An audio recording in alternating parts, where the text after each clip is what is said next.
Mga boss, pwede kayang invoke ng suspect sa road rage incident sa may Boso-Boso Antipolo yung self-defense? Kasi naghanap ako ng mga post regarding sa self-defense at nakita ko yung post ni Attorney Bernice Piñol Rodriguez sa kanyang Instagram account na Hey Attorney. Panoodin niyo.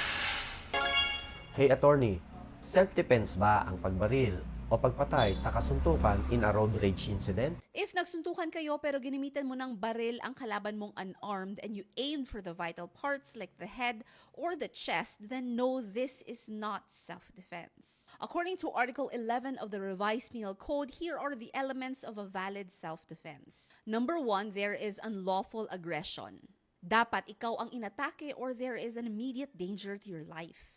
Number 2, reasonable necessity. Ang paggamit ba ng baril ay proportional sa pag-attack sa iyo? Was there no other way to repel or avoid the attack? Kailangan ba talagang fatal shots ang gamitin? Number 3, lack of sufficient provocation on your part. Wala ka ba talagang kasalanan sa pag-atake sa iyo?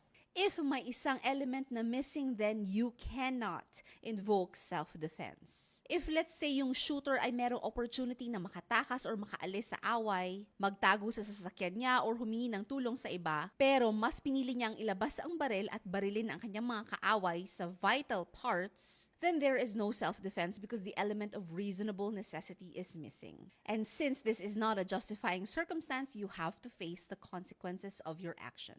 This is Attorney Bernice Piñol Rodriguez breaking down the law for you in less than 90 seconds. Remember, know your rights and do what's right.